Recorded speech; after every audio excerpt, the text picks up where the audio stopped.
Hybristophilia. There's something unsettling about the letters that arrive at maximum security prisons.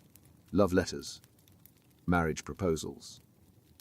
Photos from women who've never met the inmates, yet somehow convince themselves they've found their soulmate behind bars. The man they're writing to might be serving life for murder. That doesn't stop them. In fact, that's part of the appeal. This is Hybristophilia, the attraction to people who've committed serious crimes. It's not casual interest in true crime. It's something darker, a pull toward danger itself, wrapped in the belief that you can be the exception. The one person who truly understands them. The psychology runs deeper than most want to admit. Part of it is the fantasy of transformation. The idea that your love could redeem someone beyond redemption. You're not just attracted to them. You're their salvation. It's intoxicating to imagine yourself as the person who sees past the monster everyone else fears. But redemption fantasies don't explain everything. There's also the thrill of proximity to violence without direct threat. The danger is real, but it's contained. Controlled. Prison bars create a barrier that makes the attraction feel safe, while maintaining the edge that fuels it. Then there's the illusion of exclusivity. When someone is locked away from society, any attention they give feels undivided. Absolute. There are no other women. No distractions. Just you. The letters, the phone calls, the visits, they all feel like proof of something singular. It's easy to forget that isolation manufactures intensity, not intimacy. This shows up beyond prison walls. The man with the violent past who swears he's changed. The partner whose rage feels like passion. The relationship where danger and desire blur until you can't tell them apart. Hybristophilia doesn't always look like writing to serial killers. Sometimes it's just the belief that loving someone destructive makes you brave instead of blind. The pull is real. But the version of them you're drawn to exists only in your head. And by the time that becomes clear, you're often already too deep to walk away cleanly. Erotomania. Imagine believing with absolute certainty that someone is in love with you. Not hoping, not wishing, knowing. The signals are everywhere. The way they looked at you. The timing of their social media posts. That song they played. It was a message meant only for you. You see the evidence that no one else can. And when people tell you you're wrong, it only confirms what you already suspect. They're trying to keep you apart.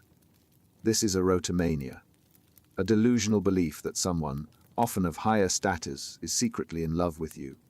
It's not a crush that got out of hand. It's a conviction so firm that reality bends around it. And the more it's challenged, the stronger it becomes. The delusion doesn't form randomly. It usually targets someone admired, unattainable, or in a position of perceived power. A professor, a celebrity, a doctor, a public figure. The distance between you and them isn't a barrier, it's proof. Of course, they can't be open about their feelings. Their position makes it impossible. But the signs are there, coded into glances, gestures, coincidences that only you can interpret. What makes erotomania so persistent is the way the mind protects the belief. Neutral interactions get reframed as evidence. A polite smile becomes a secret signal. Silence means they're waiting for the right moment. Rejection. That's just a test. A cover to protect you both. Every piece of contradictory information gets absorbed and reinterpreted to fit the narrative. The delusion becomes self-sealing. This doesn't stay hypothetical. It escalates. The person sends letters, shows up unannounced, interprets restraining orders as proof that external forces are interfering. In extreme cases, it turns into stalking. The logic is airtight from the inside. If they truly loved you, they'd want you to keep trying. If they seem afraid, someone must have threatened them. The belief structure is so complete that breaking it from the outside feels impossible. You see versions of this in Parasocial Obsession. Fans who convinced themselves a streamer's offhand comment was directed at them personally. followers who interpret a celebrity's vague post as a hidden confession. The scaffolding is the same. Interpreting one-way interaction as reciprocal connection.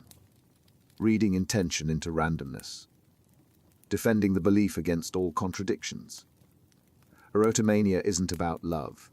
It's about constructing a reality where you matter to someone in a way that overrides everything else. And once that reality is built, dismantling it means admitting you were never seen at all. Pyromania. The match is struck.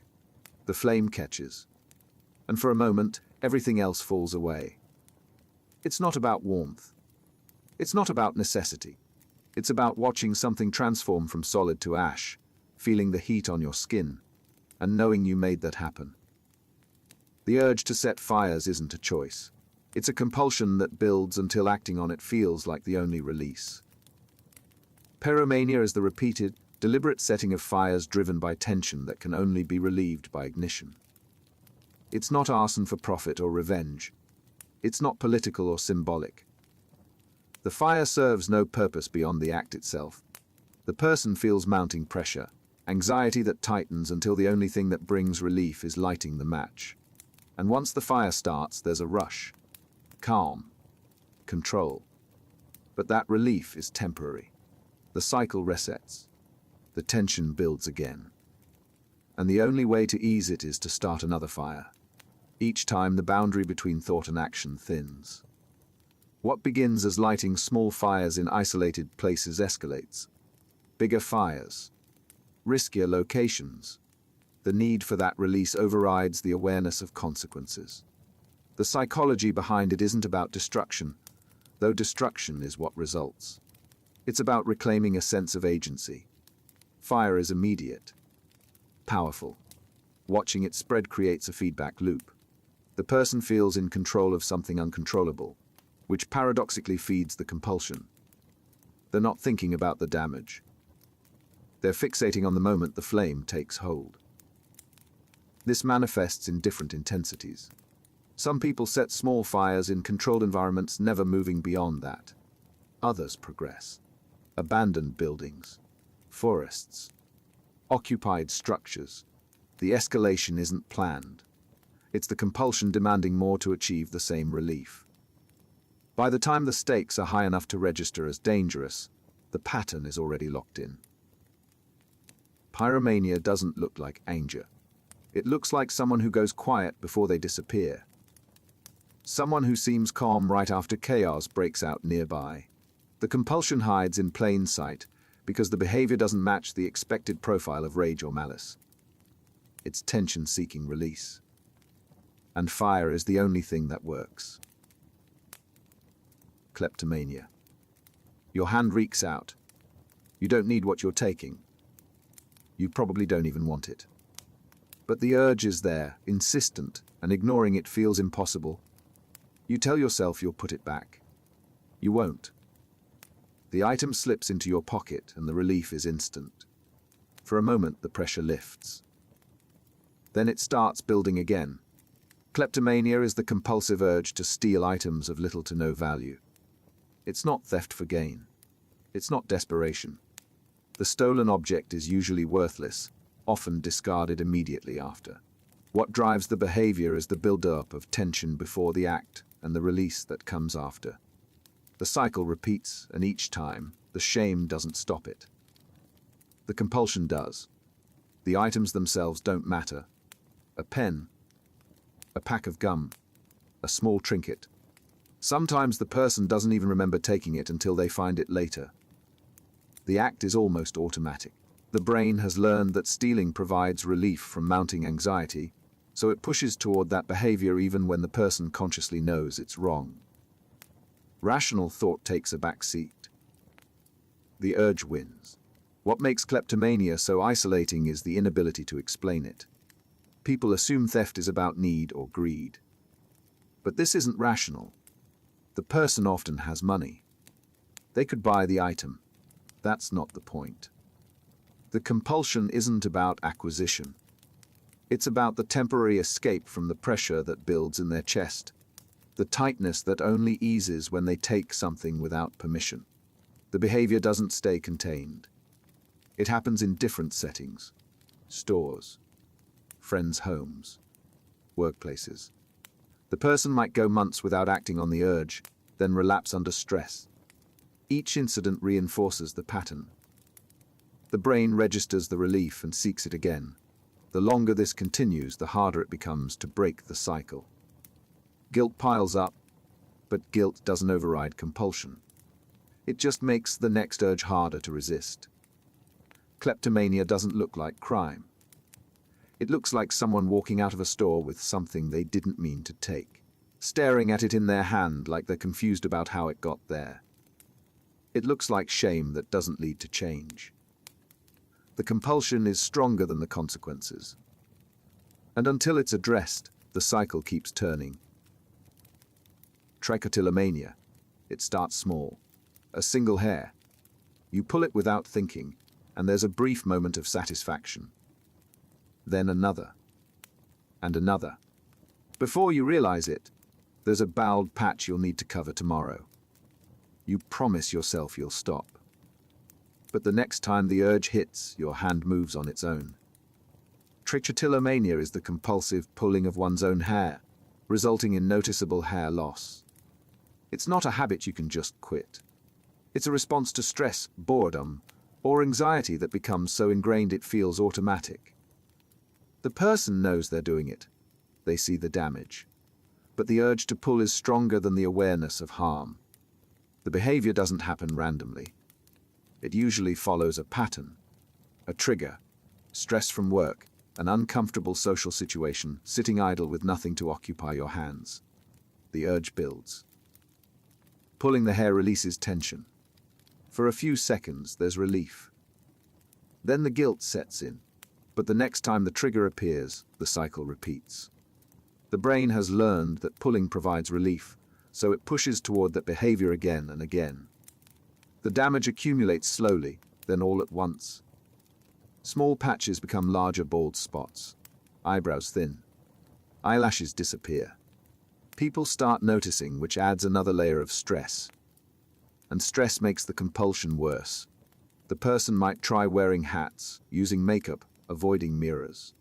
But the pulling continues because the relief it provides is immediate, and the harm feels distant until it's too visible to ignore. This shows up in private moments. Sitting in front of a screen, lying in bed before sleep, during long commutes. The hand moves to the hair without conscious thought. Sometimes the person doesn't realize they've been pulling until they see the strands scattered around them. The automaticity is what makes it so hard to stop. Awareness alone doesn't break the compulsion. Trichotillomania doesn't look like self-harm in the traditional sense. It looks like someone constantly adjusting their hair.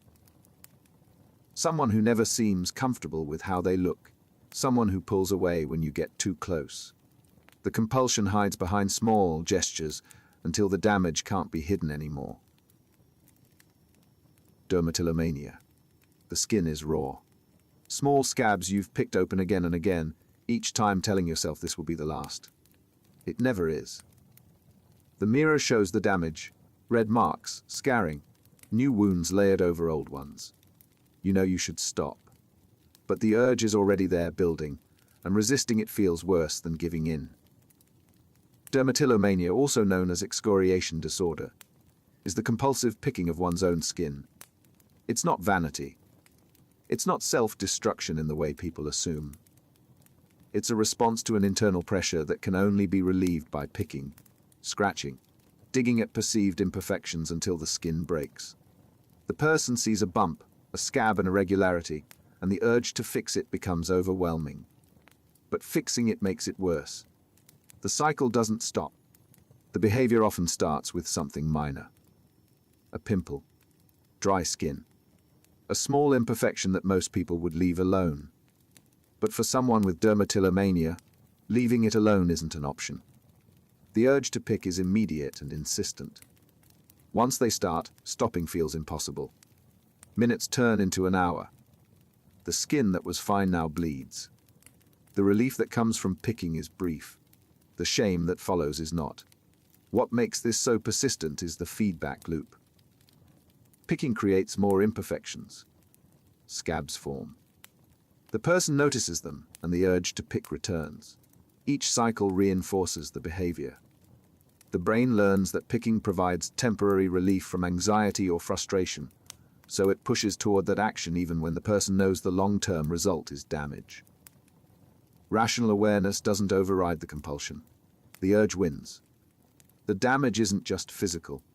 Social situations become harder to navigate.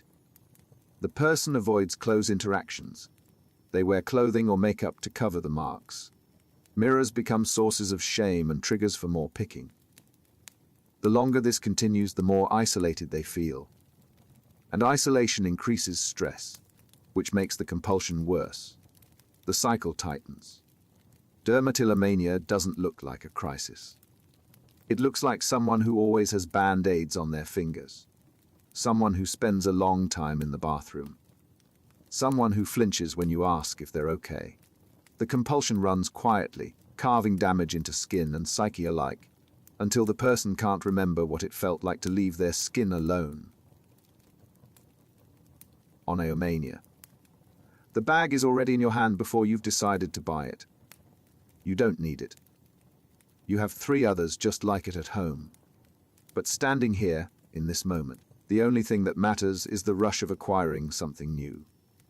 The relief when you swipe the card. The brief high that follows. Then you get home and the guilt sets in. Along with the debt, Oniomania is compulsive buying. The urge to purchase not out of need but to relieve anxiety, boredom, or emotional distress. The act of buying provides temporary relief. The item itself is irrelevant. What matters is the transaction, the moment of acquisition, the brief escape from whatever pressure was building inside. The cycle is predictable. Emotional discomfort builds. Shopping provides relief. The relief fades quickly, replaced by guilt and financial stress. That stress triggers the next buying episode. Each purchase reinforces the pattern. The brain learns that buying equals relief, so it pushes toward that behavior again and again, even as debt accumulates and closets fill with unused items. This escalates quietly. It starts with small purchases. A shirt here, a gadget there, then it becomes daily. Multiple items. Packages arriving constantly. The person hides purchases from family, opens credit cards in secret, lies about spending. The compulsion doesn't care about consequences. It only cares about the next hit of relief.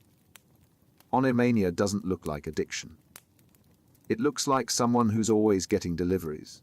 Someone whose closet is full but who still says they have nothing to wear.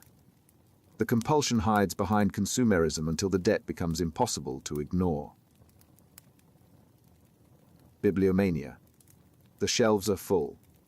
Books stacked on the floor, piled on tables, crammed into every available space. You haven't read most of them. Some are still in their original packaging. But when you see a new release, a rare edition, anything you don't already own, the urge to acquire it is immediate. Not to read. Just to have.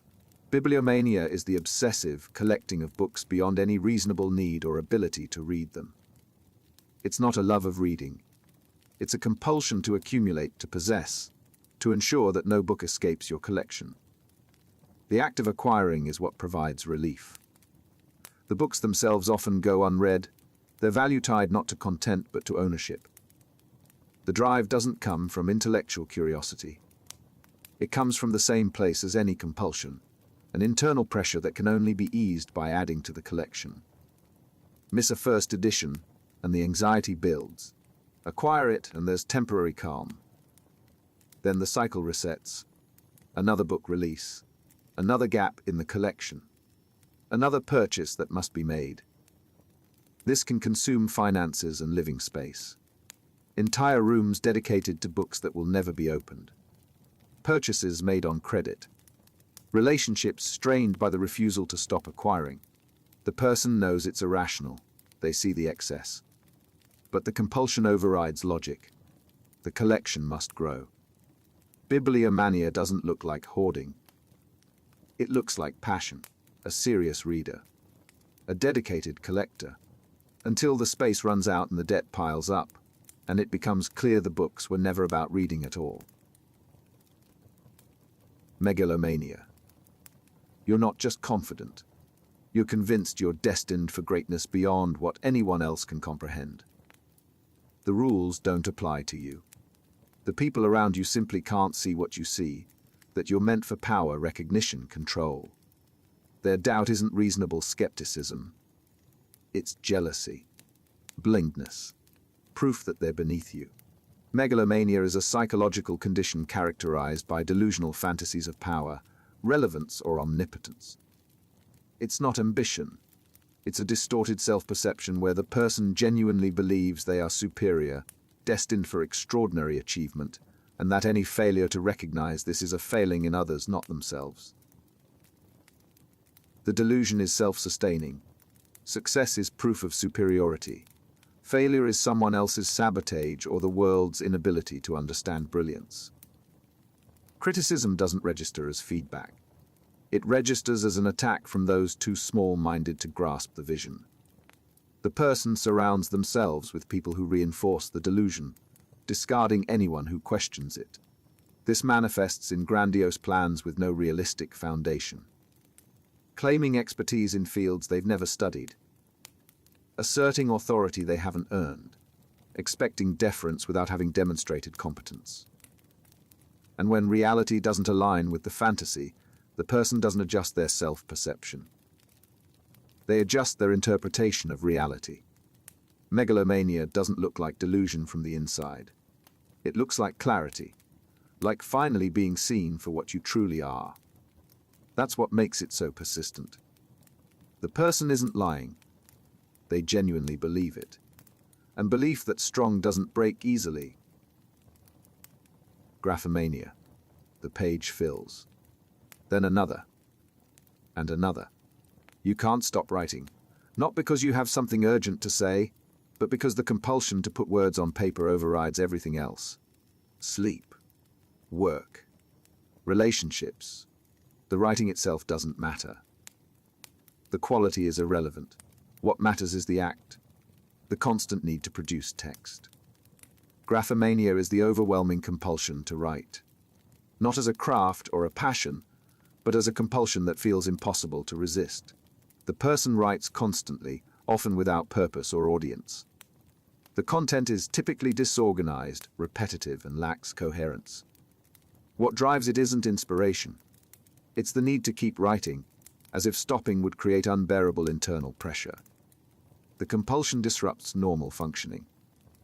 The person writes during meetings, in the middle of conversations, at times when focus should be elsewhere. The urge is insistent and intrusive.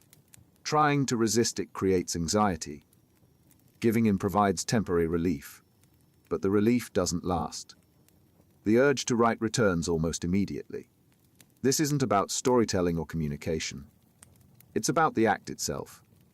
The person may fill notebooks with stream of consciousness rambling, fragments of thoughts, or the same phrases repeated endlessly. The writing serves no external purpose. It's a response to internal pressure that can't be eased any other way. Graphomania doesn't look like creativity. It looks like someone scribbling constantly. Someone whose hands are always moving, filling margins, writing on scraps of paper, unable to sit still without a pen. The compulsion runs quietly until the volume of writing makes it impossible to ignore. Monomania. There's only one thing that matters.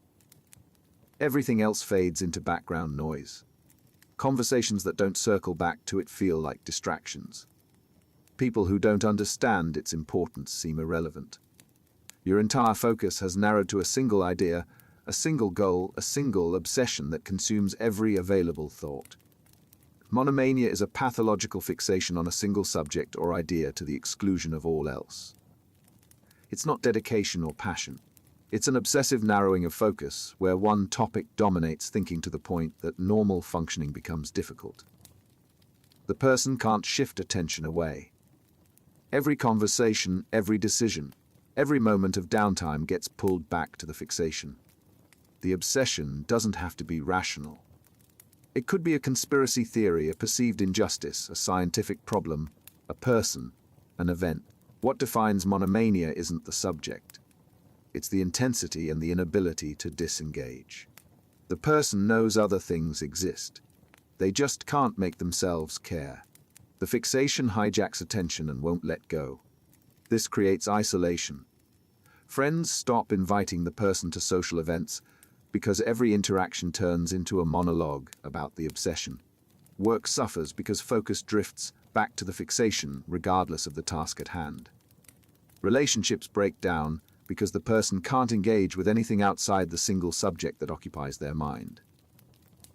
Monomania doesn't announce itself. It builds gradually. A strong interest becomes a preoccupation. A preoccupation becomes the only thing worth discussing, and by the time it's clear the fixation has taken over, the person is often too deep to recognize how much they've lost sight of everything else. Dipsomania.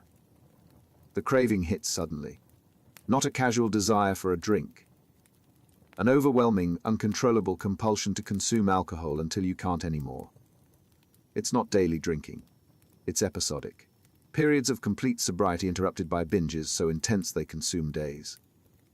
And when the episode ends, the craving disappears as abruptly as it arrived. Dipsomania is a periodic, uncontrollable urge to drink alcohol to excess. Unlike chronic alcoholism, it occurs in episodes. The person may go weeks or months without drinking, showing no interest in alcohol. Then the compulsion strikes, and they drink compulsively until the episode runs its course. They have no control over when it starts or when it stops. The pattern is unpredictable. The person can't identify what triggers the episodes. Stress might precede one, but not the next. The compulsion arrives without warning, and once it begins, resisting feels impossible. They drink not for enjoyment, but because the urge demands it. The episode doesn't end when they decide to stop.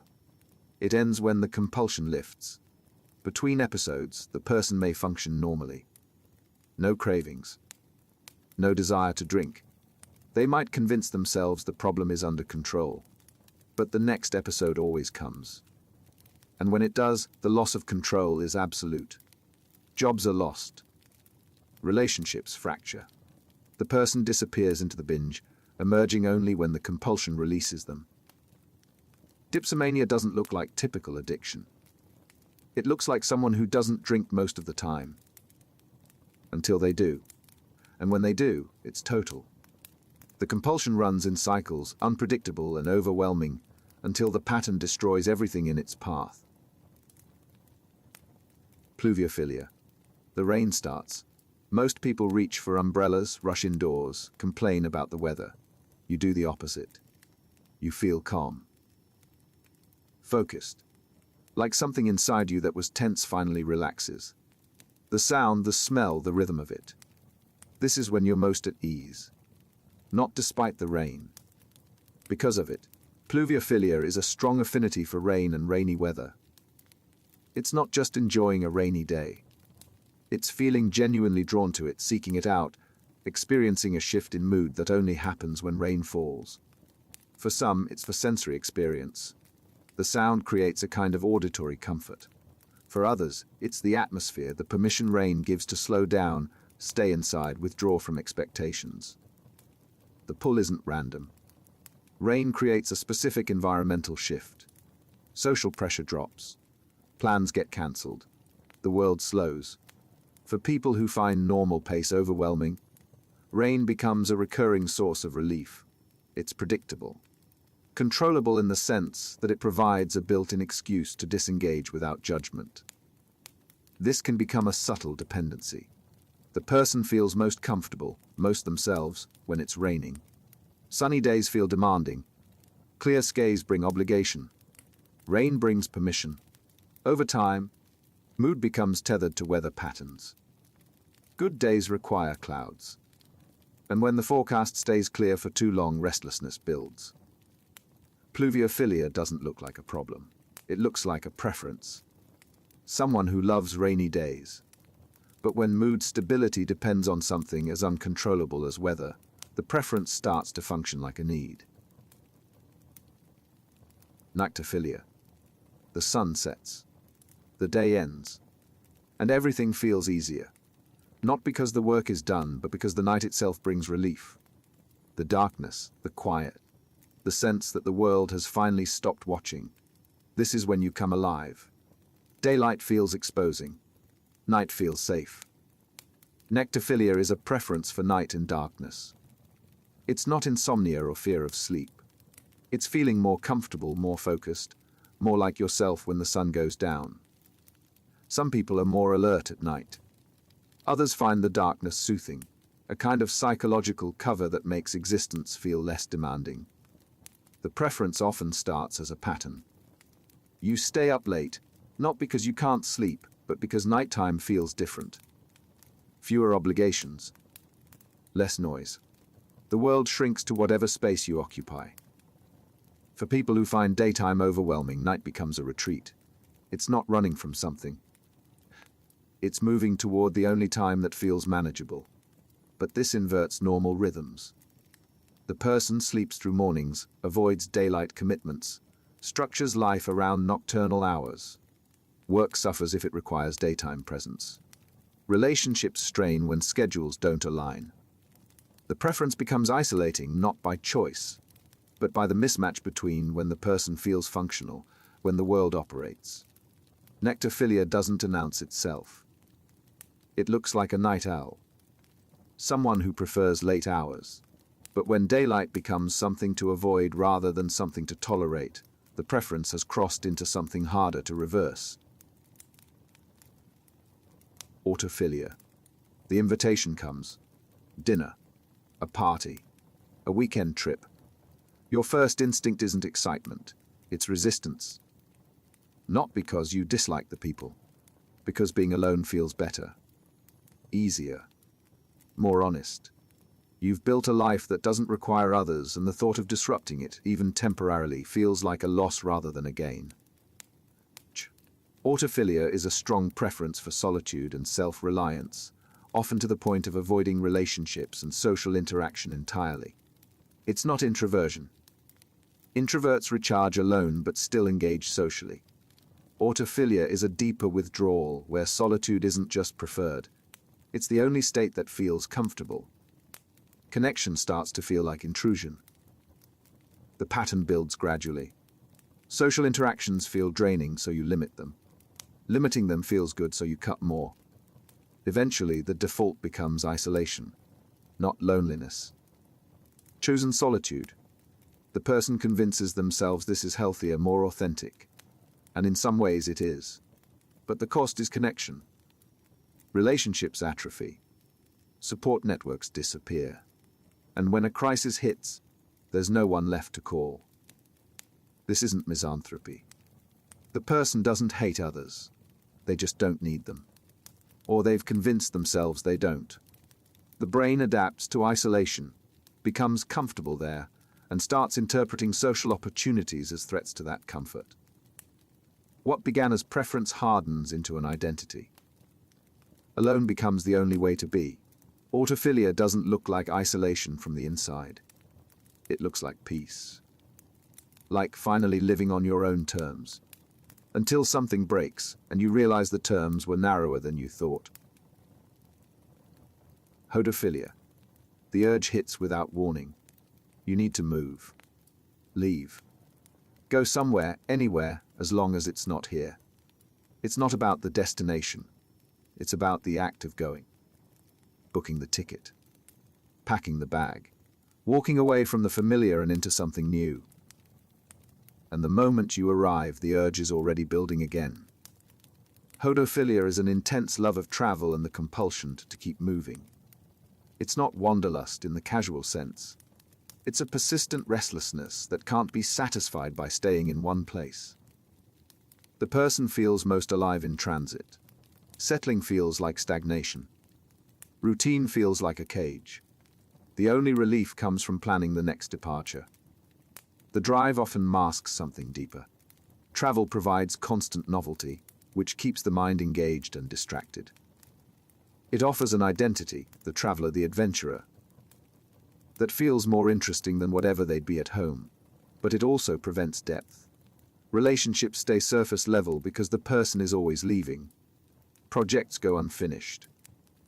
Stability never takes root. This creates a cycle. The person travels to escape discomfort. But the discomfort follows because it's internal, not environmental. So they move again, convinced the next place will be different. It never is. The restlessness remains. And over time, the need to move becomes the only constant they have. Hodophilia doesn't look like avoidance. It looks like passion. A rich, adventurous life, until you realize the person isn't running toward anything. They're just running. Clinomania. The bed is safe. The world outside it is not. Getting up requires energy you don't have, facing obligations you can't meet, enduring a day that already feels too heavy before it starts. So you stay. Not because you're lazy, because leaving the bed feels impossible. And the longer you stay, the harder it becomes to leave. Clinomania is the compulsive desire to stay in bed, often driven by depression, anxiety, or overwhelming fatigue. It's not oversleeping. It's an inability to leave the perceived safety of horizontal rest. The bed becomes a refuge from demands, expectations, and the weight of being functional. But staying there doesn't provide rest. It provides avoidance. The cycle tightens quickly. Responsibilities pile up. The guilt of not meeting them increases stress. Stress makes getting up harder. So the person stays in bed longer, which makes the backlog worse, which increases the paralysis. The bed stops being a place of rest and becomes a cage disguised as comfort. This isn't about being tired. It's about the bed representing the only space where failure isn't visible yet.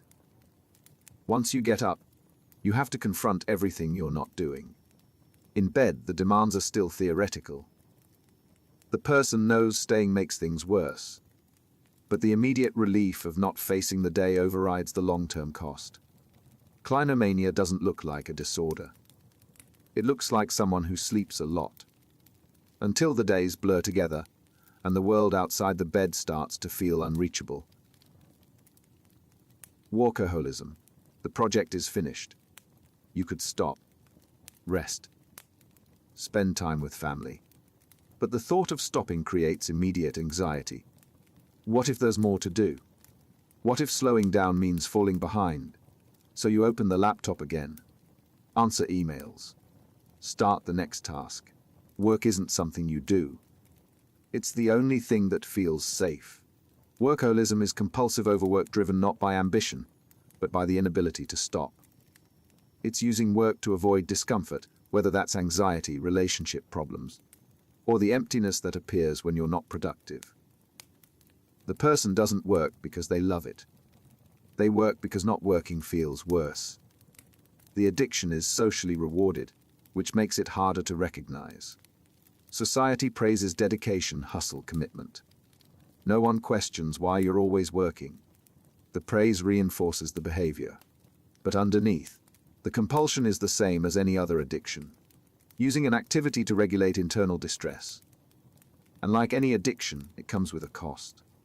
Relationships deteriorate. Health declines. The person misses milestones, burns out, loses connection with anything outside of work. And when they finally stop, whether by force or collapse, they don't know who they are without it. The identity was built entirely around productivity. Remove that, and there's nothing underneath. Workaholism doesn't collapse suddenly. It erodes slowly. Missed dinners. Skipped vacations. Years of telling yourself you'll slow down after this project, this deadline, this quarter. Until one day you realize you've built a life where work is the only thing left. Orthorexia. The menu feels like a minefield. Every option carries risk. Is this organic? How much sugar? What about the oils they use? You scan ingredients, calculate nutritional value, weigh the potential damage of each choice. What started as wanting to eat healthier has become a system of rules so strict that eating itself feels dangerous. Orthorexia is an obsession with eating foods perceived as healthy, to the point where it damages physical and mental well-being. It's not about weight. It's about purity. The person creates increasingly rigid rules about what's acceptable to eat. Processed foods are banned. Then anything with additives. Then anything not organic. The acceptable food list shrinks until almost nothing qualifies. The obsession is self-reinforcing. Eating clean feels like control, discipline, moral superiority. Breaking the rules triggers intense guilt and anxiety. So the rules get stricter. Meals become stressful. Social eating becomes impossible. Restaurants can't meet the standards. Friends don't understand why you won't just eat normally. The person isolates, not to avoid people, but to avoid food situations they can't control. This damages health in ways the person doesn't recognize. Nutritional deficiencies develop, weight drops, energy fades. But the obsession frames this as progress, not harm. Being tired means the body is detoxing. Losing weight means purity is working. The person mistakes deterioration for discipline. Orthorexia doesn't look like an eating disorder. It looks like commitment to health, until the health obsession destroys the health it was meant to protect. Bigorexia. The mirror lies.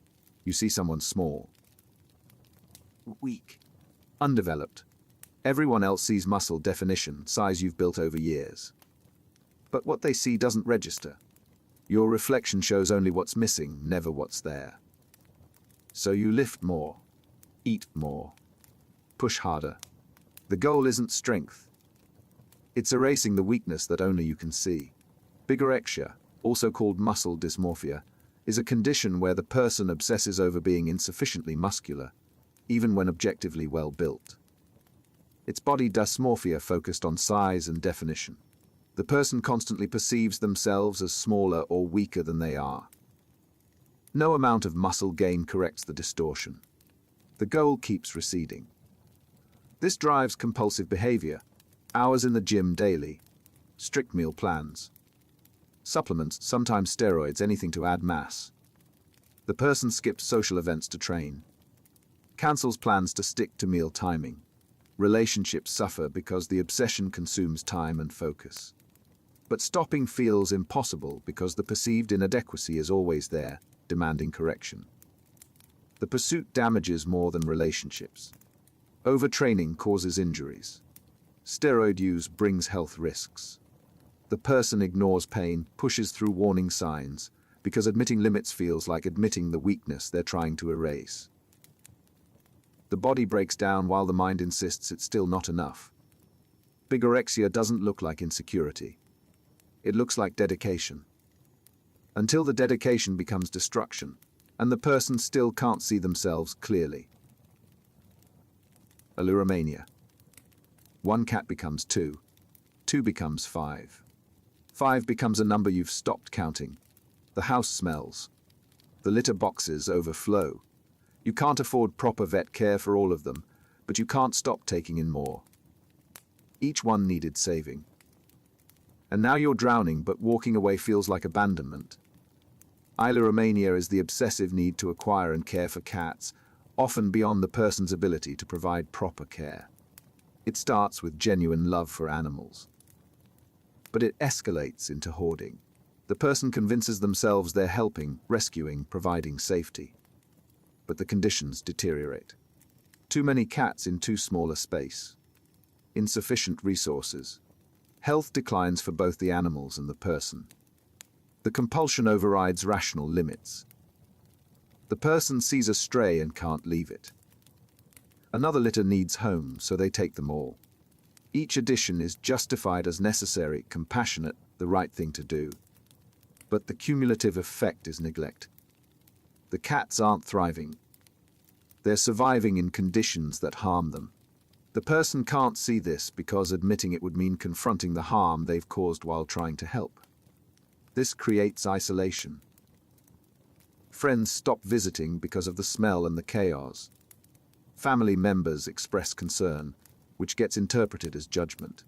The person retreats further, surrounded by animals they can't properly care for, convinced that only they understand what these cats need.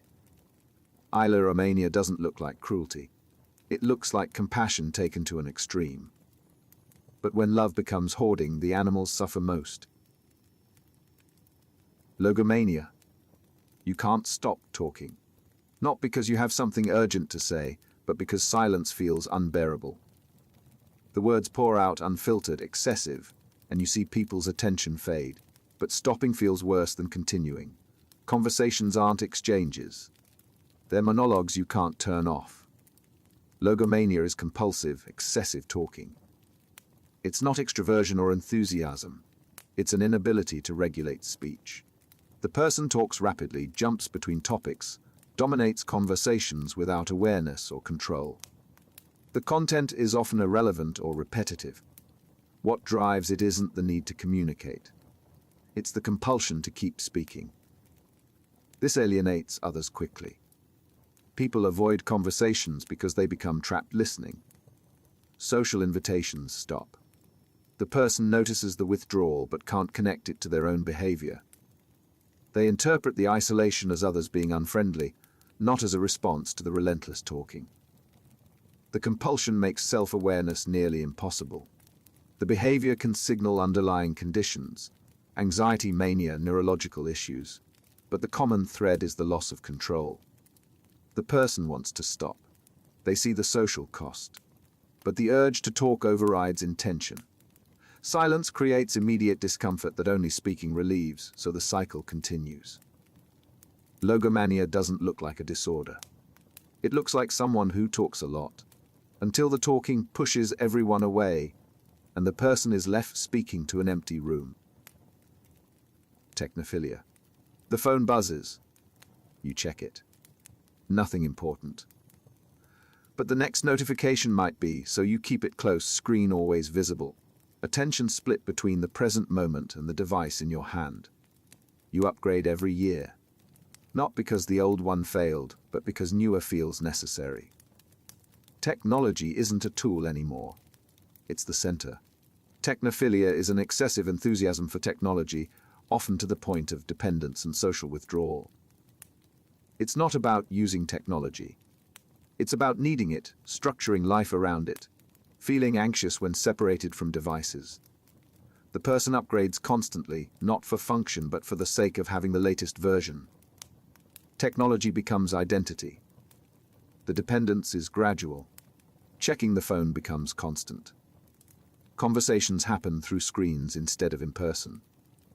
Real-world interactions feel awkward, less controlled than digital ones. The person retreats into technology because it's predictable, manageable, safer than the messiness of direct human connection. But the retreat deepens isolation.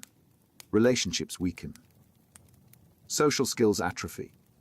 This also creates financial strain. New devices, subscriptions, accessories. The costs accumulate. The person justifies each purchase as necessary, an investment, something that will improve life. But the improvements are marginal, and the spending continues because the next upgrade always promises something better. Technophilia doesn't look like addiction. It looks like being tech-savvy, until the devices mediate every interaction, and the person realizes they've built a life where nothing feels real unless it's happening through a screen. Neophilia. The old routine stops working.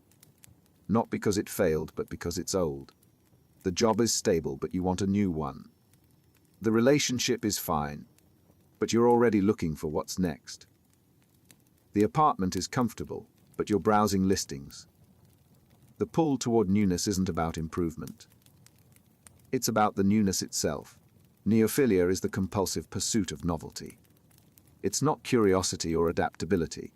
It's an inability to settle, a constant need for change that prevents depth and stability. The person gets bored quickly, not because things are bad, but because they're familiar. And familiar feels intolerable. The pattern disrupts everything. Jobs change frequently, not due to poor performance but restlessness. Relationships end because the initial excitement fades and commitment feels like stagnation. Hobbies are picked up and dropped. Nothing is sustained long enough to develop mastery or meaning. The person is always starting over, chasing the rush of something new, never building anything lasting. This creates a shallow life. The person has many experiences but no expertise, many acquaintances but no deep relationships, many starts but no completions. And beneath the constant motion is the anxiety that stopping would reveal there's nothing solid underneath. So they keep moving. Neophilia doesn't look like instability. It looks like someone who's adventurous, open to change, always trying new things. Until you realize they're not moving toward anything. They're just moving. Hylomania. The city feels wrong. Too loud. Too concrete. Too many people pressing in from all sides. You're only calm when you're surrounded by trees, away from roads, deep enough into wilderness that human noise fades completely. It's not a preference. It's a need. And the longer you spend away from nature, the harder it becomes to function anywhere else. Hylomania is an intense, compulsive attraction to forests and natural environments, often accompanied by an inability to tolerate urban or developed spaces. The person doesn't just enjoy nature. They require it. Cities trigger anxiety, overwhelm, a visceral sense of being trapped. Only in wilderness does the internal pressure ease. The compulsion reshapes life. The person moves to remote areas, avoids cities entirely, structures existence around access to forests. Jobs that require urban presence become impossible. Social connections weaken because most people live where the person can't tolerate being. What started as a strong preference hardens into isolation, not chosen but necessary for psychological survival. This isn't hatred of people. It's sensitivity to human-created environments that feels unbearable. Noise crowds concrete. These aren't just unpleasant. They're destabilizing. Nature becomes the only space where the person can regulate, think clearly, feel safe. But that dependency narrows life. Opportunities disappear. Relationships fade. And the world shrinks to the only environment that doesn't feel hostile. Hylomania doesn't look like a problem. It looks like someone who loves the outdoors, until the love becomes a cage made of trees, and everything outside it becomes unreachable. Collectomania. One item becomes 10. 10 becomes 100. You've run out of shelf space, so things pile on the floor, in closets, under furniture. You know you don't need more. You can't even see half of what you already have. But when you find something that fits the collection, the urge to acquire it is immediate and overwhelming. Walking away feels impossible. Collectomania is the compulsive need to collect objects, often without regard for space cost or practical utility. It's not organized collecting. It's accumulation driven by compulsion. The person focuses on a category, coins, books, figurines, anything, and the collection grows beyond reason. Each addition provides brief satisfaction, then the urge returns. The behavior isn't about the objects themselves. It's about the act of acquiring, completing a set, filling a gap. The collection becomes a project that can never be finished because there's always something else to find. And trying to stop triggers anxiety. The incompleteness feels unbearable. So the person keeps collecting, even as space runs out and debt accumulates. This invades living space. Rooms become storage. The person can't have guests over because there's nowhere to sit. Relationships strain under the financial and spatial burden. But the compulsion overrides practical concerns.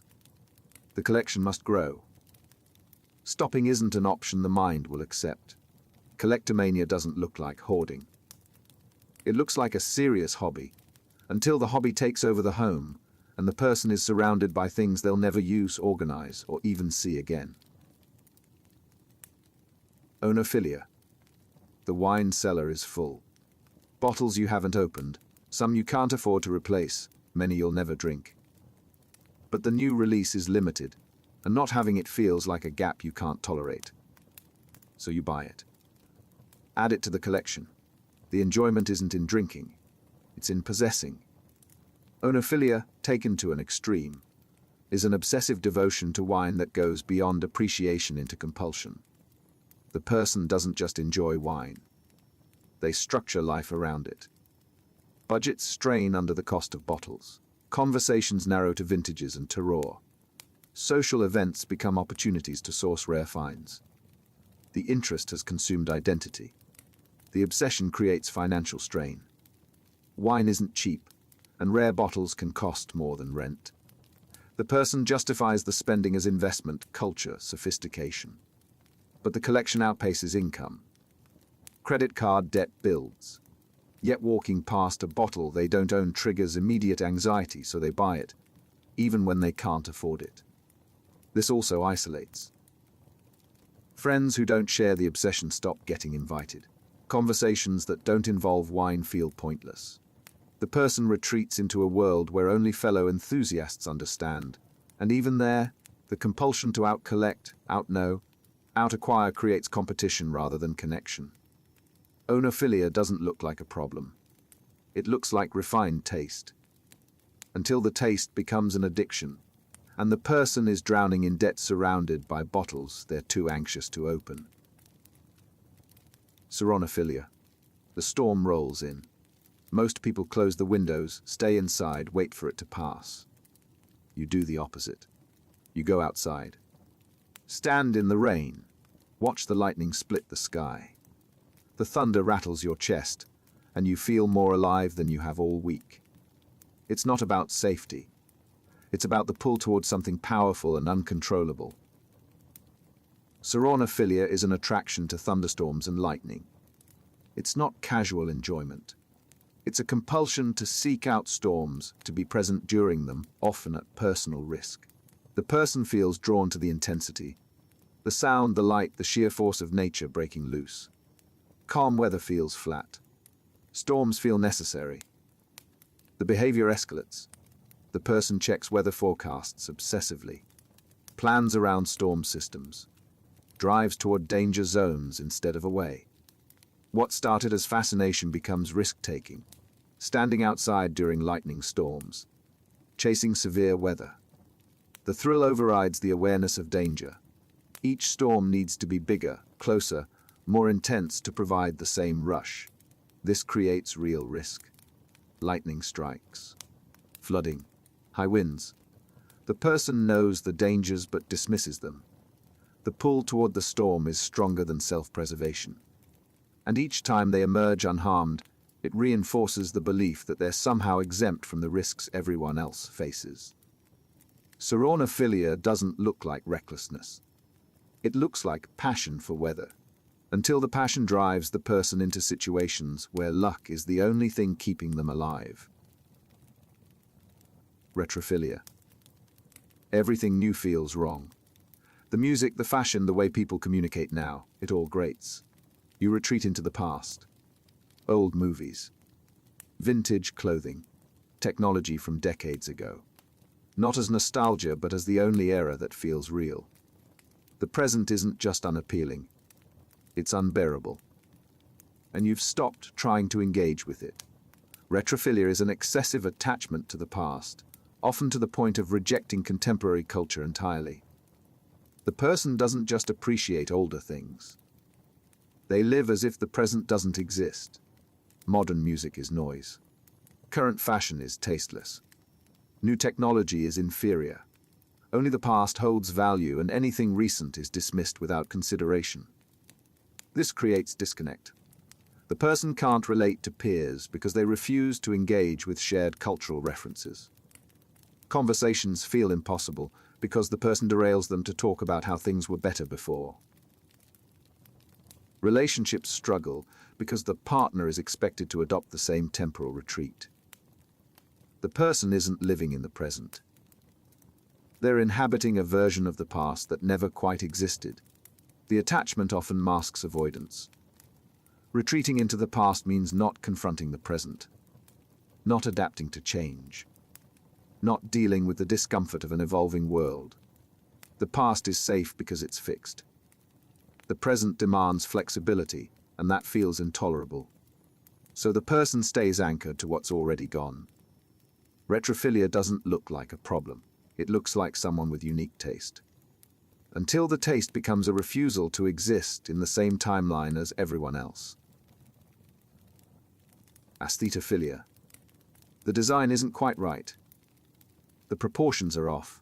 The color palette doesn't match the vision in your head. So you scrap it and start over. Again. You've rebuilt the same project a dozen times, chasing a standard of beauty that keeps receding. Nothing ever feels finished. Nothing ever feels perfect. And the pursuit has paralyzed your ability to create anything at all. Aesthetophiliia, taken to an extreme, is an obsessive pursuit of beauty and aesthetic perfection that prevents completion and function. The person doesn't just appreciate beauty. They demand it in everything to a degree that makes normal life difficult. A room can't just be functional. It must be perfectly composed. An outfit can't just be appropriate. It must be visually flawless. And when perfection isn't achievable, the person either endlessly revises or abandons the effort entirely. This creates paralysis. Projects don't get finished because they're never perfect enough. Decisions take hours because the aesthetic implications feel overwhelming. The person spends more time arranging than doing, more time revising than completing. Function becomes secondary to form, and eventually nothing functions because everything is stuck in revision. The obsession also isolates. Other people's spaces, clothing, choices, they all fall short of the standard. The person can't relax in environments that aren't aesthetically controlled. Invitations get declined because the location isn't visually tolerable. Relationships strain because the partner's taste is constantly critiqued. The world outside the person's control feels chaotic, so they retreat into spaces they can endlessly perfect. Aesthetophiliia doesn't look like dysfunction. It looks like refined taste. Until the refinement becomes a prison where nothing is ever good enough, and beauty becomes the thing that prevents living. Megalomania. You can watch them for hours. The way they move, the patterns they form, the efficiency of the colony. Ants aren't just interesting. They're the only thing that holds your attention anymore. Conversations feel trivial. Work feels pointless. But put an ant farm in front of you and time disappears. The fascination isn't casual, it's consuming. Megalophilia, in human terms, is an obsessive fascination with ants and their behavior. It's not scientific curiosity. It's fixation that overrides other interests, relationships, responsibilities. The person spends hours observing, reading about ant behavior, structuring life around opportunities to watch colonies. Normal social interaction feels empty by comparison. The obsession narrows focus. Conversations that don't involve ants feel like distractions. Hobbies fall away. The person can describe complex colony behaviors in detail but can't engage with everyday topics. Friends stop inviting them out because every interaction circles back to the same subject. The fixation becomes identity, and everything outside it fades into irrelevance. This creates isolation, not from malice but from disinterest. The person doesn't hate people. They're just not as compelling as the subject of fixation. Social invitations get declined. Relationships weaken, and the person doesn't notice the loss because the fascination fills the space where connection used to be. Megalophilia doesn't look like a problem. It looks like a niche interest, until the niche becomes the entire world, and there's no room left for anything else. Zoophilia. The dog needs feeding. The cat needs attention. Your schedule revolves entirely around their care.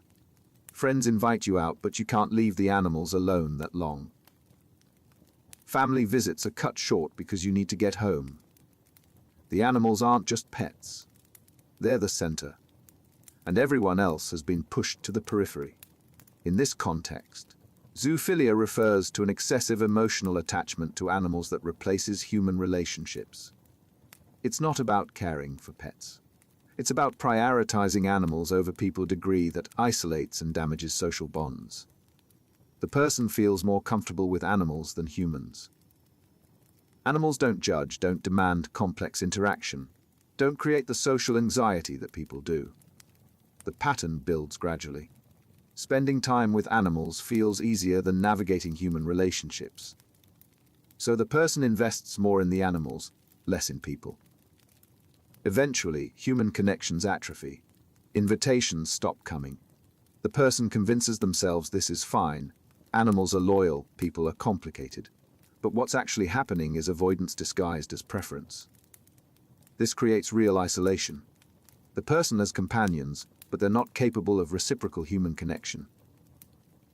When crises hit, animals can't provide the support that human relationships do. But by then, those relationships are gone. The person is surrounded by animals but fundamentally alone. Zoophilia, in this sense, doesn't look like withdrawal.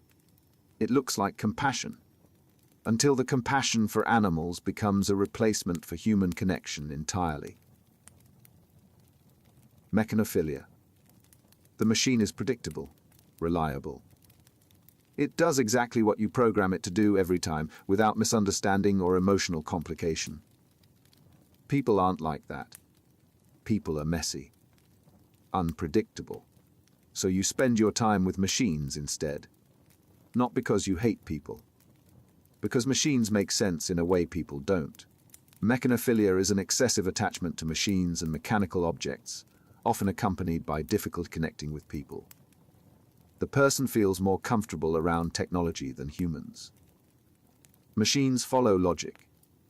They don't have hidden motives or unclear communication. Interacting with them feels safe, controlled, comprehensible. The preference deepens over time. The person spends more hours with devices, code, engines, whatever their focus is, and less with people.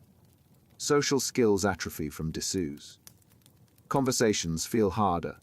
The person retreats further into the mechanical world where everything operates according to clear rules. What started as comfort becomes dependency. This isolates completely. Friendships fade. Romantic relationships either never form or collapse under the weight of emotional unavailability. The person is surrounded by machines that function perfectly, but can't provide the connection humans need. And by the time that becomes clear, they've lost the ability to navigate human interaction altogether. Mechanophilia doesn't look like dysfunction. It looks like technical expertise, until the expertise becomes a barrier between the person and every meaningful relationship they might have had. Bibliophilia.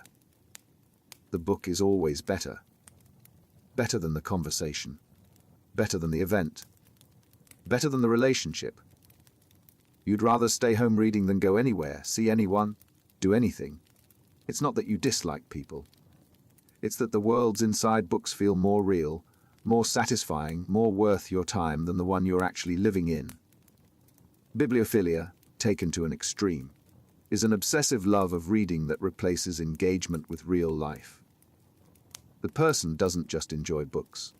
They retreat into them, using reading as a way to avoid the demands and discomforts of the present. Every free moment disappears into pages. Social obligations get declined. Real relationships feel shallow compared to the depth found in fiction. The habit builds quietly. Reading is productive, cultured, harmless. No one questions it.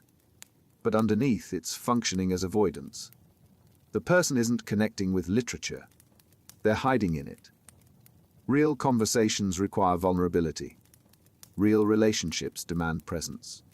Books offer depth without risk, connection without reciprocity. It's safer. And over time, safer becomes the only option the person can tolerate. This creates a strange kind of isolation. The person is knowledgeable, well-read, intellectually engaged. But they're not present. They're living inside narratives that aren't theirs, spending time with characters who can't disappoint them, avoiding the messy reality of actual human connection. Bibliophilia doesn't look like withdrawal. It looks like intellectual dedication, until the dedication becomes the reason the person has no life outside the pages. Phonophilia. The sound is wrong. The pitch, the timbre, the way it reverberates off the walls. You can't focus on anything else until it's corrected. You spend hours adjusting audio settings, rearranging spaces for better acoustics, obsessing over sound quality in ways no one else around you can even perceive. It's not about enjoying music. It's about the sound itself consuming your attention. Phonophilia is an obsessive preoccupation with sounds and audio quality.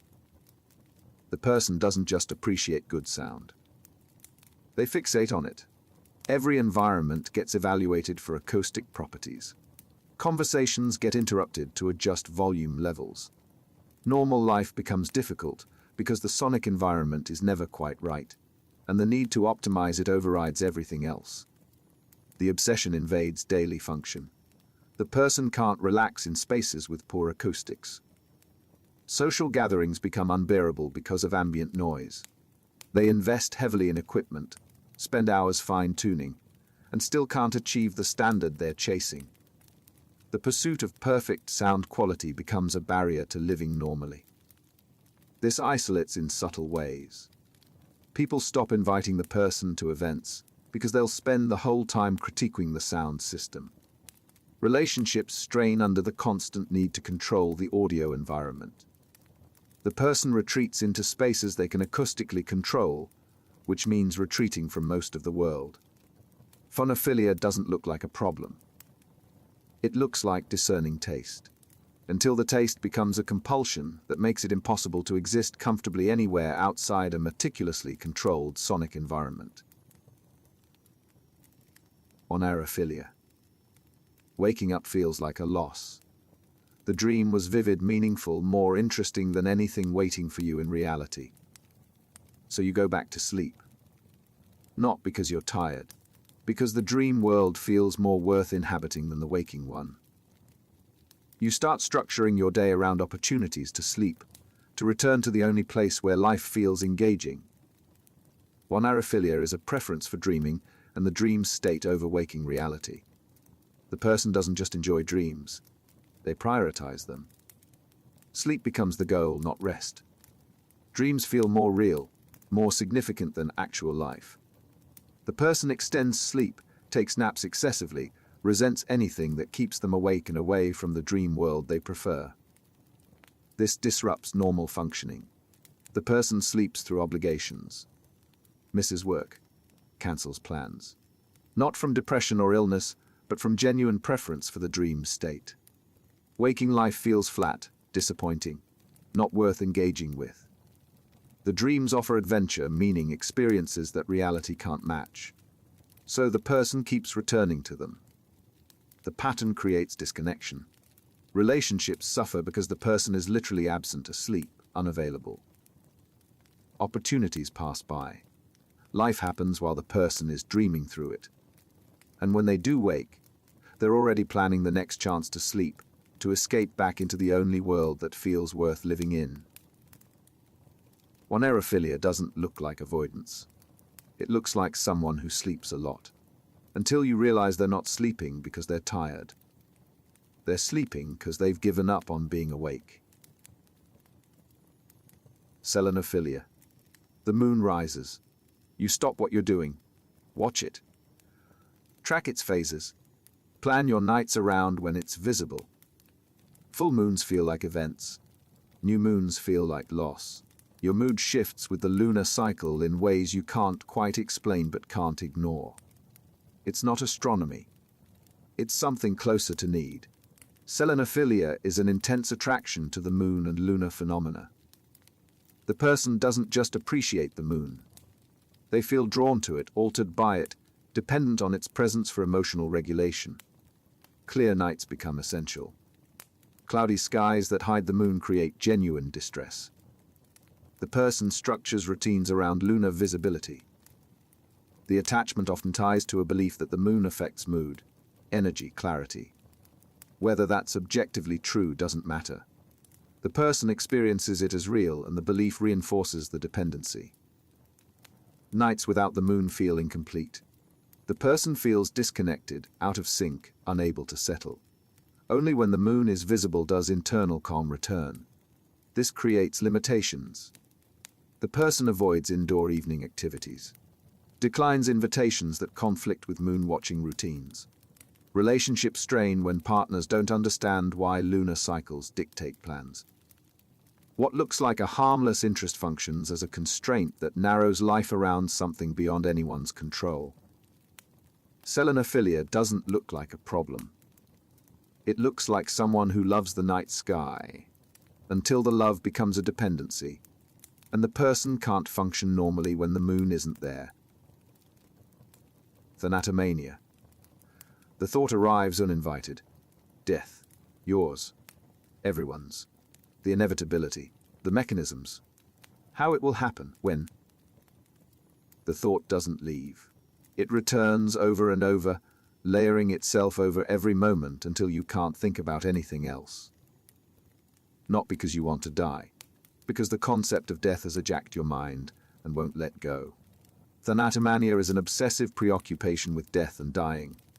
It's not suicidal ideation. It's intrusive, persistent thoughts about mortality that dominate consciousness. The person can't stop thinking about death, their own, others, the process, the aftermath. The thoughts feel uncontrollable, invasive, exhausting. They interfere with work, relationships, basic functioning. The obsession doesn't respond to reassurance. Telling the person not to worry about death doesn't help. The thoughts aren't rational fears that logic can address. They're compulsive mental loops that run regardless of will. The person knows the obsession is excessive. That awareness doesn't stop it. The thoughts keep coming, and resisting them only makes them stronger. This creates profound distress. The person can't enjoy moments because they're calculating how many moments remain. Can't connect with people without fixating on their eventual loss. Can't plan for the future because the future feels meaningless against the certainty of death. The obsession drains meaning from everything it touches. Thanatomania doesn't look like depression. It looks like someone thinking too much about mortality. Until the thinking becomes the only thing happening, and life becomes just the interval before death. Pathological hoarding. The object is worthless. Broken. Useless. You know this. But throwing it away triggers immediate panic. What if you need it later? What if getting rid of it is a mistake? So it stays. Along with everything else you can't bring yourself to discard. The house fills. Spaces become impassable, and still nothing leaves. Pathological hoarding is the persistent difficulty discarding possessions, regardless of their value, resulting in clutter that impairs living spaces. It's not about collecting or saving useful things. It's an inability to let go. Every object feels important, potentially necessary, irreplaceable. The thought of discarding anything creates intense anxiety. So nothing gets thrown away. Ever. The accumulation is gradual. It starts with keeping things that might be useful, then keeping things just in case. Eventually, the person keeps everything.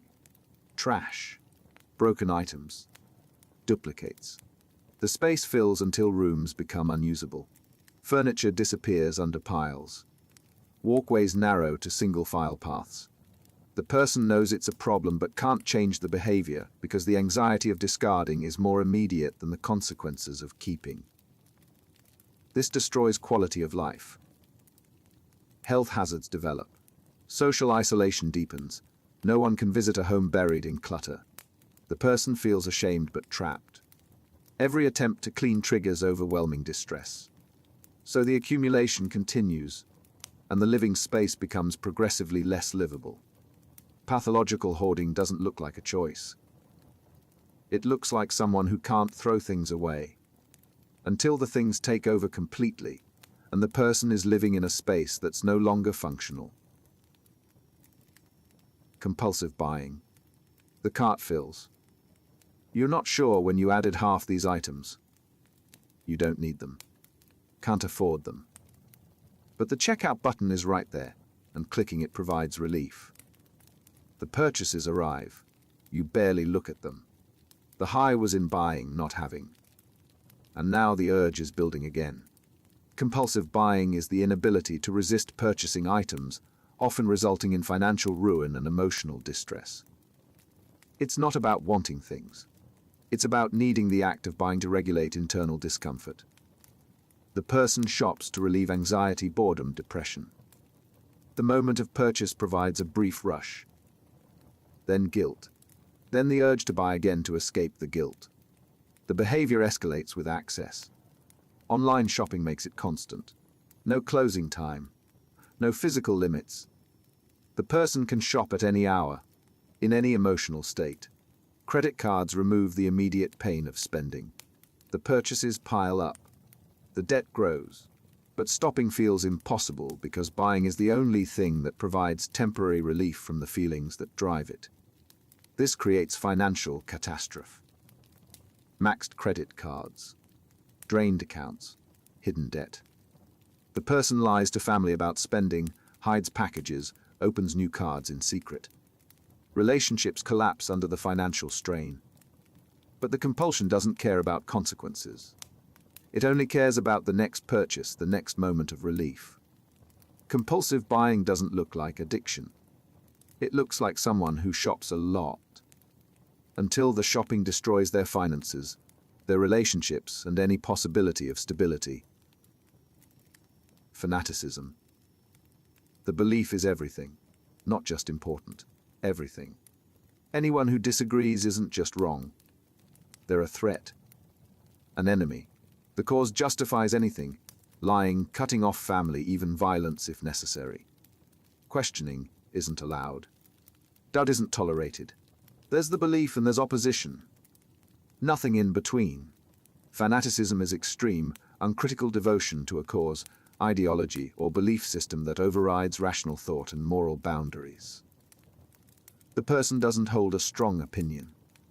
They've merged identity with the belief so completely that challenging it feels like a personal attack.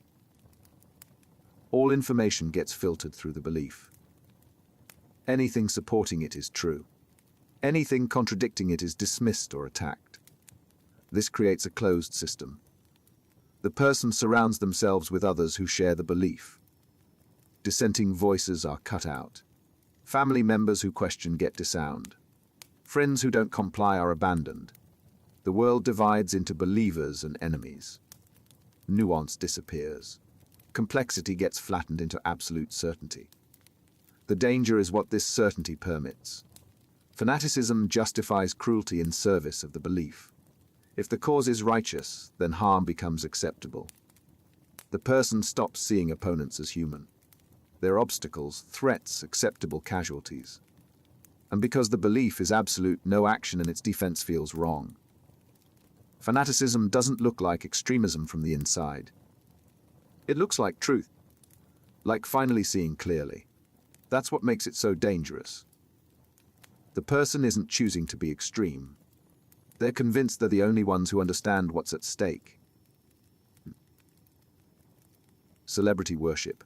They're not just talented. They're perfect. Everything they do matters. Every post. Every appearance. Every detail of their life feels more real, more significant than your own. You know their schedule better than you know your own. You defend them against criticism from people who've never met them, just like you. But in your mind, the connection is real. And it's the most important thing you have. Celebrity worship is excessive devotion to a public figure that replaces real relationships and dominates identity. The person doesn't just admire the celebrity. They structure life around them. Their mood depends on the celebrity's perceived happiness. Their self-worth ties to feeling connected to someone who doesn't know they exist. The attachment intensifies through parasocial interaction. Every social media post feels personal. Every interview feels like a conversation. The person interprets neutral statements as messages meant for them. The one-way relationship feels reciprocal because the brain processes familiarity as connection. But the celebrity isn't participating. The relationship exists only in the worshipper's mind. This replaces real connection. The person invests emotional energy in someone unreachable, instead of people actually in their life. Real relationships feel disappointing by comparison. Friends and family can't compete with the idealized version of someone the person has never met. So real relationships atrophy while the parasocial bond strengthens.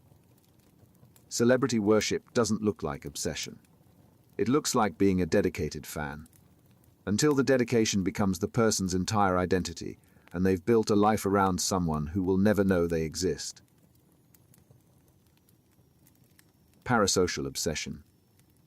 They replied to your comment, liked your post, mentioned something in a stream that felt directed at you. The interaction was briefly personal, one among thousands, but in your mind it means something. A connection, recognition, proof that they see you, know you, maybe even care. You refresh their page constantly. Analyze every word. Build a relationship in your head with someone who doesn't know your name. Parasocial obsession is the fixation on a one-sided relationship with someone, usually a content creator or public figure, who has no reciprocal awareness of the connection. The person consumes everything the figure produces, follows every update, interprets neutral interactions as personal.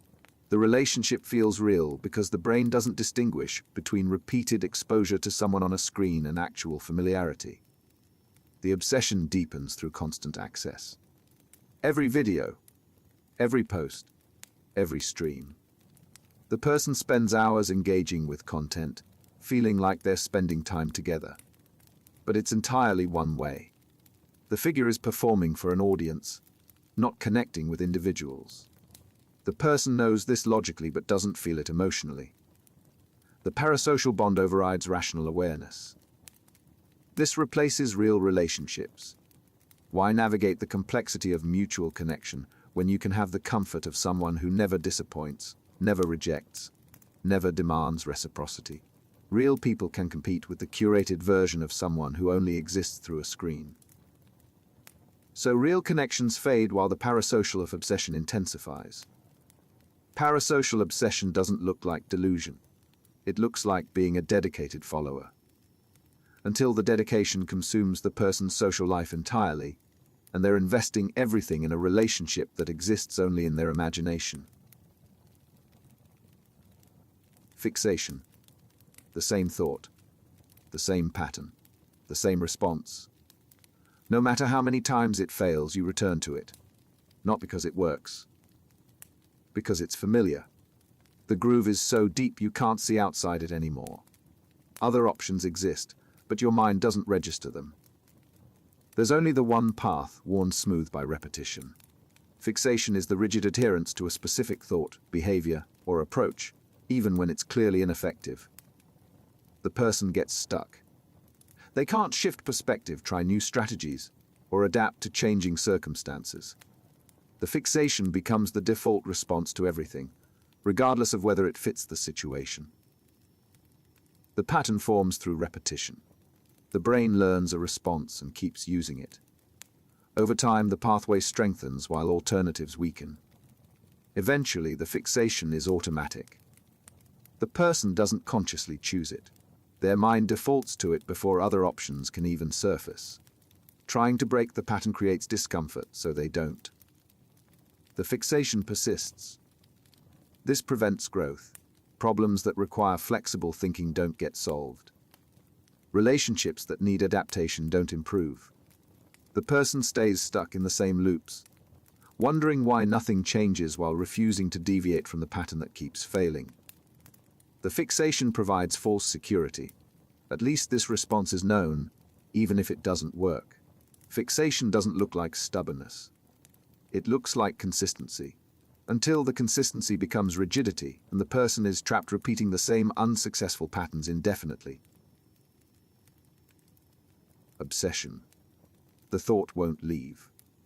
You try to focus on something else. It returns. You distract yourself. It's still there, waiting. It follows you through the day into sleep, through every moment. Not a passing concern, a presence. Constant, intrusive, inescapable. You don't choose to think about it. The thought chooses you. Obsession is a persistent, unwanted thought or image that dominates consciousness and resists dismissal. It's not focus or dedication. It's involuntary mental occupation. The person doesn't want to think about it constantly. They do anyway. The thought loops, returns, intrudes regardless of will. Trying to suppress it only makes it stronger. The mechanism is self-reinforcing. The person tries not to think about it. That effort makes the thought more prominent. They worry about the obsession which feeds it. They check to see if it's still there, which reactivates it. The more they resist, the more power it gains. The obsession becomes the center, and everything else orbits around it. This disrupts functioning. Work suffers. Relationships strain. The person appears distracted, distant, preoccupied. They are. The obsession consumes cognitive resources. There's no room left for anything else. And the awareness that this is happening doesn't stop it. Knowing the thought is irrational doesn't make it leave. Obsession doesn't look like choice. It looks like someone thinking too much about something. Until the thinking is all there is, and the person has lost control over their own mental space. Infatuation. They're perfect. Flawless. Every trait is ideal. Every word is profound. You can't think about anything else. Can't focus on work. Can't sleep. The feeling is overwhelming, all-consuming, euphoric. You've known them a week, maybe less. But you're certain. This is it. This is everything. Infatuation is intense, obsessive attraction characterized by idealization and emotional volatility. It's not love. It's a neurochemical storm. The person fixates on the object of infatuation, ignoring flaws, projecting perfection, experiencing extreme emotional highs. Rational thought shuts down. The feeling is immediate, powerful, and unsustainable. The intensity comes from idealization. The person isn't seeing the real individual. They're seeing a fantasy version, stripped of complexity and filled in with projections. Every ambiguous interaction gets interpreted positively. Every flaw gets reframed as charming. The infatuation feeds on its own distortions, building an image that has little to do with reality. This crashes inevitably. The real person can't sustain the fantasy. They reveal flaws, act in ways that contradict the ideal. The infatuation doesn't adjust to reality. It collapses. What felt like transcendent connection evaporates, often as quickly as it formed. And the person is left confused, disillusioned, wondering how something so intense could disappear so completely. Infatuation doesn't feel like illusion. It feels like clarity, like finally seeing what matters. That's what makes it so destructive. The person mistakes chemical intensity for depth, and by the time reality intrudes, they've already built their life around something that was never real. Possession fantasy. You don't just want to be with them. You want to own them. Control their time, their attention, their choices. The thought of them existing independently, making decisions without you, talking to others, it's intolerable.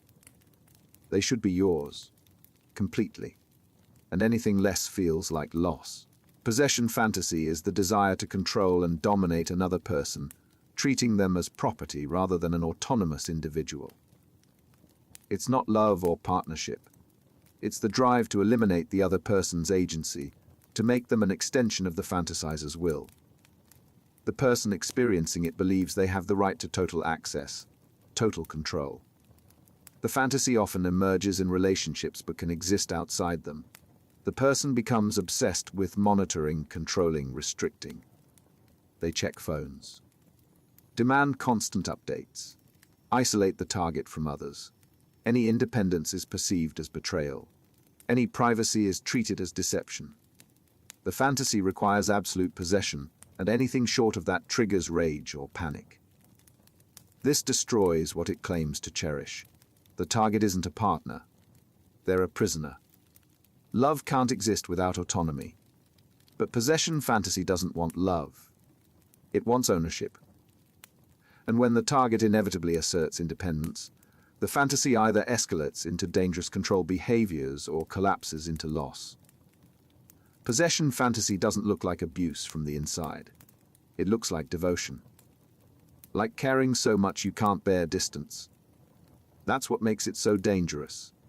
The person mistakes control for connection, and by the time the distinction becomes clear, the damage is already done. Curiosity addiction. One article leads to another. One video spawns 5 more tabs. You were looking for something specific an hour ago. Now you're deep in a rabbit hole you can't remember entering. The information keeps coming. Every answer reveals 3 more questions. You can't stop, not because you need to know, because not knowing feels unbearable. Curiosity addiction is the compulsive need to seek new information constantly, often without retention or purpose. It's not learning. It's consumption. The person clicks, scrolls, searches, endlessly pursuing the next piece of information. But the information doesn't accumulate into knowledge. It washes over and disappears, immediately replaced by the urge to find more. The pattern exploits how the brain rewards novelty. Every new piece of information triggers a small dopamine release. The person clicks another link, gets another hit. The cycle becomes compulsive. Hours vanish into scrolling. Work gets neglected. Real tasks go unfinished. The person is constantly consuming but never satisfied, because satisfaction would mean stopping, and stopping feels impossible. This creates the illusion of productivity. The person is learning, reading, exploring. Surely that's valuable. But none of it sticks. They can't recall what they read an hour ago. The information doesn't build into understanding. It's just noise, filling time, feeding the compulsion to keep seeking without ever finding. Curiosity addiction doesn't look like a problem. It looks like being well informed. Until you realize the person isn't retaining anything, isn't applying anything, and can't stop consuming long enough to actually think.